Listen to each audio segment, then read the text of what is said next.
The atomic bomb was known as one of the most destructive forces in the entire world. For many, many years, people lived in fear of this deadly weapon. Its explosive power is roughly the equivalent of 15,000 tons of TNT. This would later be surpassed, though, by the hydrogen bomb, which could yield a result of roughly 100 million tons of TNT worth of explosion, which could basically create Skyblock survival all by itself. But the hydrogen bomb is far from the scariest weapon around because it only contains about 1/10 of the explosive power that results from Black Swan's midriff. Now that Black Swan is released, another piece of Exodia has been added to the Tall Hot Women team. And today I'm going to be going over how to build and play one of the most complex characters in Honkai Star Rail. If you enjoy these types of videos, let YouTube know it doesn't suck by liking, and also feel free to subscribe as well. With all that being said, my name is Braxophone, and let's talk about Black Swan.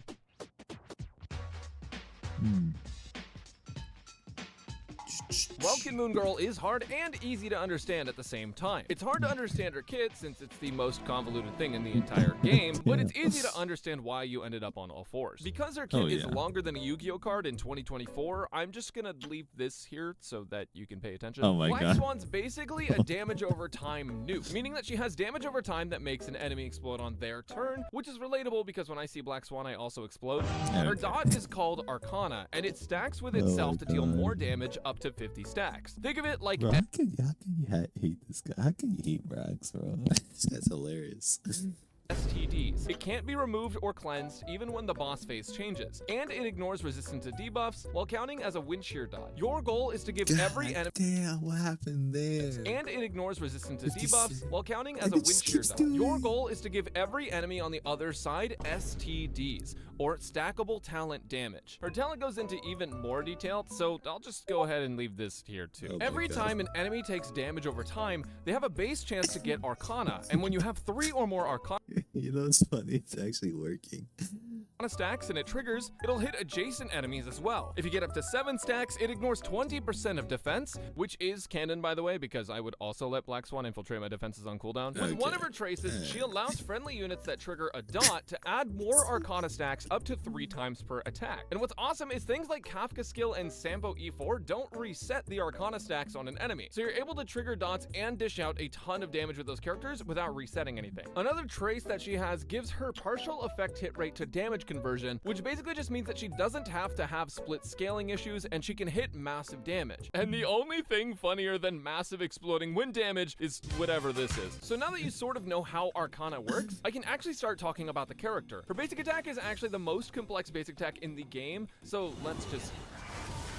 Her basic attack can apply 1 Arcana to enemies and has an extra base chance to add 1 more stack of Arcana for every dot type on the enemy, so up to 4 extra stacks. All of these base chances activate on their own. They're all independent of each other. But with that said, unless you're in Simulated Universe, you're probably not going to have every single type of damage over time up all the time. And also, if an enemy has Arcana on them, that counts as wind shear, so you're also getting that chance for the extra stack every single time. You'll end up using her basic attack probably more often than not. Her skill is probably what you'll end up starting off with though, since it's a blast wind damage with 100% base chance to add Arcana and also lower enemy defense. Her skill trace gives her the same effect as her basic attack, where you have a chance to gain bonus Arcana stacks for every single different dot type on an enemy. So basically, you want to stack up a bunch of Arcana using other dots and Black Swan's kit just to make it blow up for massive wind damage. That's the entire thing behind her kit. Her ultimate also helps a fair bit as well because it gives enemies a vulnerability for 2 of their turns and makes Arcana stacks count as every type of dot. So when you use her basic attack or skill, you have a chance to apply an extra Arcana for every kind of dot no matter what. Once per ultimate, Arcana also won't reset to 1 stack after it blows up. Oh, and also it does AoE wind damage. I kind of forgot because I was too hyperfixated on her massive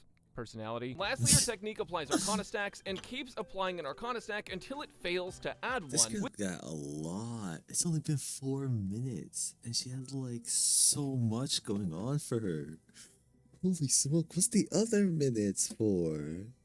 Best relics, best light code, best team. Oh my god. With each chance getting a little bit lower. Usually this means about 3 Arcana stacks from her technique with a complete build, but like my financial state, it's pretty random. Ultimately, the only thing harder than Black Swan is the people who play her, but once you get her down, she's an incredibly powerful character. For talent priority, I'd recommend going for her talent and her skill first, but her ultimate and basic attack are also going to want to be leveled in the end, so you're going to get them all up. So just level up everything. Let's get max everything. Which I'm gonna do, but With Black Swan revolving around fate and cards, you'd expect her kit to have some RNG, but it's basically a non-issue if you build her right. The only problem is, your relics f***ing suck. The best in slot relic set for Black Swan is the prisoner set used for most dot characters, since it gives an attack buff as well as defense ignore. In a worst case scenario, you can combine 2-piece wind damage bonus, attack percent, and speed sets, but 4-piece prisoner is undeniably the best set. As for planar sets, Pangalactic is best due to its effect hit rate bonus and attack scaling based on effect hit, but Glamoth and Space Healing Station are actually pretty okay. For main stats, you'll want an effect hit or attack percent body, speed or attack boots, wind damage or attack orb, and an attack rope to maximize her damage. Wait, give me a second. Ideally, you'll be able to get to at least 120% effect hit rate to get some solid damage bonus and land more Arcana stacks, and if you can somehow get there without an effect hit rate body, then attack percent body is better. And as for speed, because she wants to hit enemies between their turns where her dot will trigger and reset stacks, usually you want to make Black Swan as fast as possible. For endgame content, a lot of enemies have been calced at 158 speed, and accounting for a break, that would be roughly -4 for them, so that would put them at effectively 154 speed in the turn order. So if you make Black Swan 155 speed, you'll be speed tuned to the enemy to max out Arcana stack. 155? Is that even possible? If you get 25, that's a lot. Until you break them for the first time. If you play with other speed buffs, her total speed can actually be lower. Like if you play Ruan Mei with a max talent, you can actually run her at 145. Well, if you want to get even more technical, you can run her at like 135 with Ruan Mei because she has the break delay, but basically what I'm saying is faster is better, but if it's too fast, too furious for you, you can go a little bit lower. We're gonna need this again. The average player probably won't be able to reach those stats without a ton of time and investment though, and she's still pretty solid even if you can't reach that amount, so don't feel bad about it unless you won your last 50-50. I hate how it's working. I hate how it's working. The stupid videos. Dude, then I hope you feel really, really bad. That's when you'd want to run attack boots instead, though. So the TLDR is you either get to at least 155 speed or higher for Memory of Chaos. That way you can fit in extra Arcana stacks between boss attacks and maximize her damage. It's about 15% more damage than if you went something like 134 speed. Or if you treat speed as an actually useless stat and you go for attack percent boots and just play her super slow, it ends up being the second best thing to getting 155 speed. Unless you literally just don't break enemies ever. It's super freaking weird, but it's either greater than 155 speed or no speed at all. Or, you know, if you play buffs, then you could adjust that. If you can't get to 155 speed or higher with or without buffs, go with attack percent boots. Here's the general build summarized. Keep in mind that different content can yield different results, so this is just the best general build we calculated in consideration of accessibility. For substats, if you're aiming for a minimum of 120 effect hit, then the rest will all want to go into speed if you're going for a fast one, and if you're not going for fast Black Swan, if you're going to attack boots, then ignore speed completely, go for attack percent and effect res.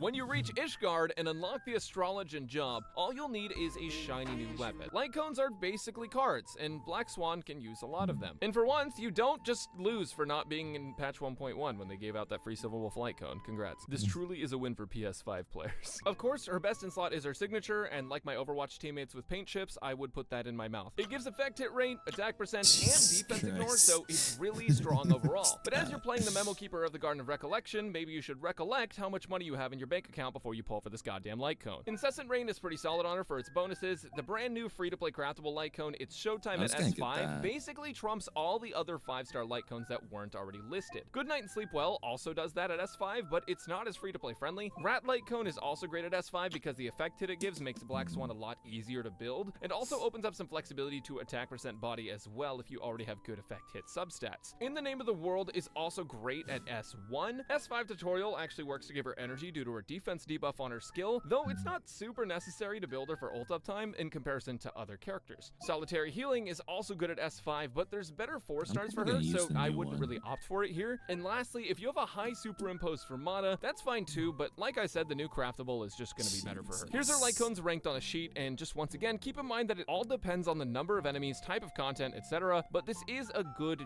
general reference. Okay.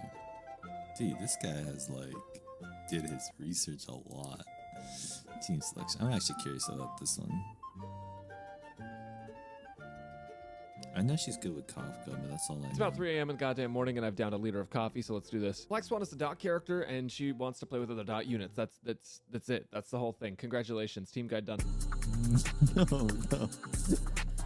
Here are some dot units. You can use all of them. I wouldn't recommend this one on the far right because he sucks. Not power level wise, I just hate him. But his E4 is actually really good for this because he can re-trigger his dots. When skill hits an enemy with 5 or more stacks of wind shear, the enemy immediately takes 8% of current wind shear damage. That counts as proccing a dot. That's really cool. It's really good. In a way, at E4, he kind of works like Kafka, and that's a pretty solid pairing with him and Black Swan. The only downside is that he's wind and Black Swan is also wind, so you're kind of doubling up on wind dots, which is a little weird, but it's okay. It's not over yet. Gwenifin is so damn perfect in every single possible way. I love Gwenifin. She's fantastic. You guys should play Gwenifin. Level Gwenifin. Stand Gwenifin. Amongst all the creator drama, Gwenifin is the only person that's not talking about it, and that's a massive fucking W. Serval also dots, but she's erudition. Why does she dot? I don't fucking know. Other characters that dot are characters like Luca. Luca is really good. He can reproc his dot. It's really nice. It's really cool. Oh, and Asta can also apply dots, but the reason I put Asta here actually isn't because she applies dots. It's because she applies attack to your whole team. Wow, very cool. Huoho and Ruan Mei are two of the better supports for Black Swan. Huoho is a healer, but she can add attack to your entire team and some energy, and Ruan Mei also gives damage bonus to your entire team, and also penetration, which is really nice for when Black Swan wants to throw on the strap on. Since Black Swan's going to be played in teams with multiple dot units, having characters that buff your entire team is going to be more beneficial than a character that just buffs Black Swan. And lastly, and the most important character is Kafka. Baby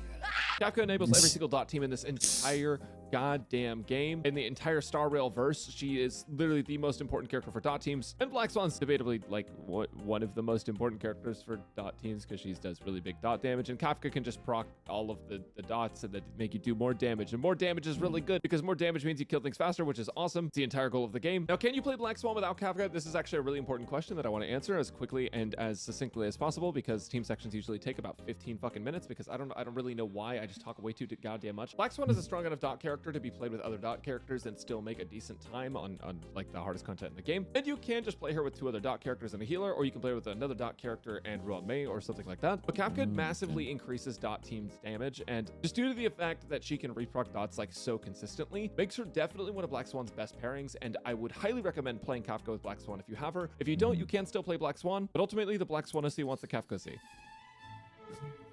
Okay, we don't have to worry about either loss. You're not gonna get any of them. But okay.